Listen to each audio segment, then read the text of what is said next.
चतुर्थी की पूजन में जो आप आखा दाना रखते हो, गेहूं वगैरह कुछ भी जो भी रखते हो, उसकी बड़ी महत्वता होती है महाराज। यहाँ तक कहा गया है, चतुर्थी की कथा तो आप लोग पढ़ते होंगे, जो लोग पढ़ते हैं उनको मालूम होगा।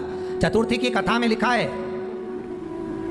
चौथ माता के व्रत में वर्णन किया गया है कि वो आखा दाना जो रखा जाता है, मान लो कोई जरूरी काम होता है तभी आखा दाना को रखा जाता है, संभाल के रखते हैं कि हम इस काम के लिए जा रहे हैं और हमारा ये कार्य सफल होना चाहिए। तो जिसने चतुर्थी का व्रत करा है, जिसने चंद्रदेव का पूजन करा, चतुर्थी का व्रत करा, वो गणेश जी से विनती करके वहां से 2-4 आखा दाना उठा ले, और जो व्यक्ति का काम अटक रहा है अपने ही घर का, पर दूसरे कुल को नहीं देना, अपने कुल के अंतर्गत जो काम अटक रहा है उसकी जेब में, उसके पल्लू में उस चीज को रख दिया जाए। तो चतुर्थी जो अगली आती है, जैसे आप महीने की करते हो तो महीने की, और आप जैसे करते हो कि 4 अलग बड़ी बड़ी चतुर्थी करते हो तो उसके अनुसार आपका कार्य सिद्ध होता ही है। उस आखे दाने का इतना महत्व होता है क्योंकि चतुर्थी का व्रत करने वाली माता जब व्रत करती है तो स्वयं चतुर्थी की कथा में लिखा हुआ है कि पार्वती जी गणेश जी से चतुर्थी की कथा बचवाते हैं। तो चतुर्थी की कथा जब होती है तो उसको स्वयं गणेश जी बच रहे हैं। तो व्रत कौन सुन रही है? माता पार्वती। और आपने जो आखा दाना लिया वो गणेश जी के भाव से लिया, गणेश जी से निवेदन करके, विनय करके, प्रार्थना कर उसको प्राप्त किया। तो जिनकी यहाँ संपदा की कमी होती है, वैभव की कमी होती है, लक्ष्मी की कमी होती है, प्रतिष्ठा की कमी होती है, धन की कमी होती है, उसके लिए बुधवार के दिन अगर शंकर पर 1 लोटा पानी चढ़ाया जाता है तो जिन लड़कियों का विवाह नहीं हो रहा, जिन बच्चों का विवाह नहीं हो रहा, उन बच्चों के भी विवाह हो जाते हैं। हमारा वृद्धि से मतलब होता है जिस कन्या या वर का विवाह नहीं होता, 40 साल हो गए या 30 साल हो गए, या जब 28 के बाद में लड़का लड़की क्रॉस हो जाए कि 29 में, 30 में, 32 में, 34 में, 40 तक पहुंच गए और विवाह नहीं हो रहा है, तब बेलपत्री के जो पेड़ होता है, वृक्ष होता है, उस वृक्ष की जो डाली होती है, उस डाली के मनकों से जो माला बनती है, बाजार में मिल जाती है बेल की माला, उस माला को भगवान शंकर को समर्पित कर कर बेलपत्री के वृक्ष के नीचे बैठकर भगवान शंकर का पंचाक्षर मंत्र का जाप करना है। कौन सा मंत्र है? पंचाक्षर। पंचाक्षर मंत्र कल बताया था, नमः शिवाय। अगर रसोई घर से भोजन में तुलसी डलकर अगर ठाकुर जी के सामने वो थाली रखी तो ये पक्का है वो थाली ठाकुर जी नहीं जीमेंगे, क्योंकि उसमें तुलसी रखी हुई आई है। हाँ, जब ठाकुर जी के सामने थाली रखा गई और तुमने थाली रखने के बाद में मंदिर के सामने बैठ के फिर तुलसी डाली तो ठाकुर जी उसको स्वीकार कर लेते हैं। क्यों?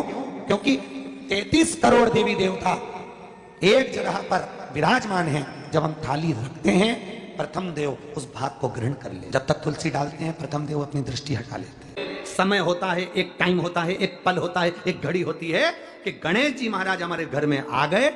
गणेश जी की सबसे पहली जो आरती हो, उस आरती के समय पर अगर धूप बत्ती जलाई जाए या गोबरी को जलाकर उसमें गूगल छोड़ी जाए और गूगल छोड़ने के बाद गणेश जी का नाम ध्रुम वर्ण कह दिया जाए तो गणेश जी को तुम्हारे घर की पूजा स्वीकार करना पड़ती है। बस वो समय हम जानते, हम तो बस उतना जानते हैं कि शिव महापुराण में लिखा और मुदगल पुराण में लिखा, गणेश पुराण में लिखा, गणेश जी का एक नाम होता है ध्रुम वर्ण। क्या नाम है?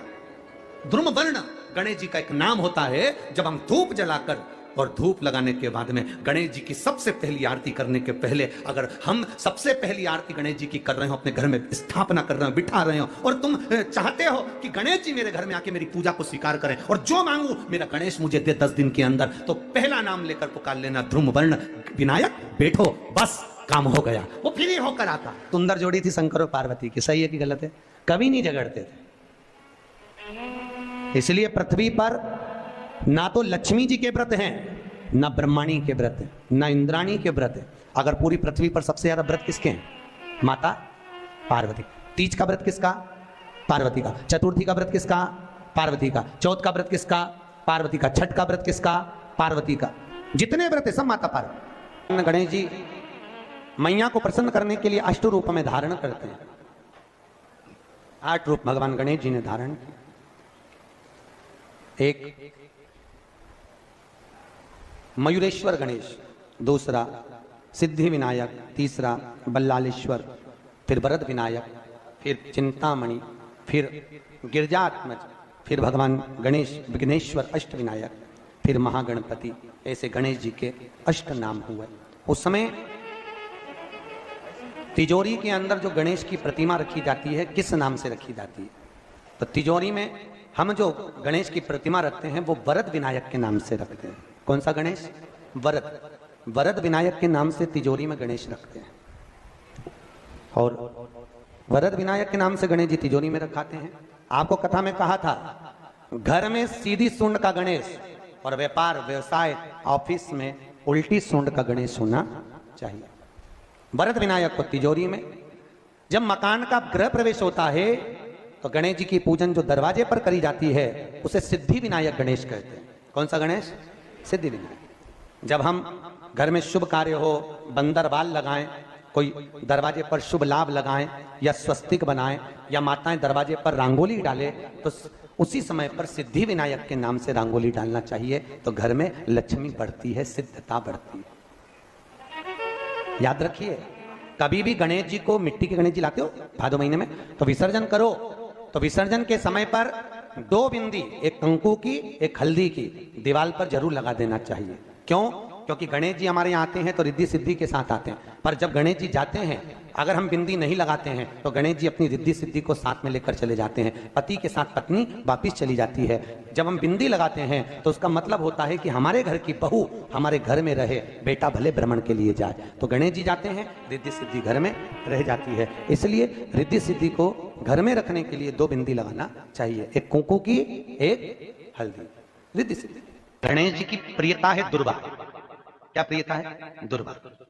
कितनी दुर्वा गणेश जी को समर्पित करी जाती है? मात्र 5। कितनी?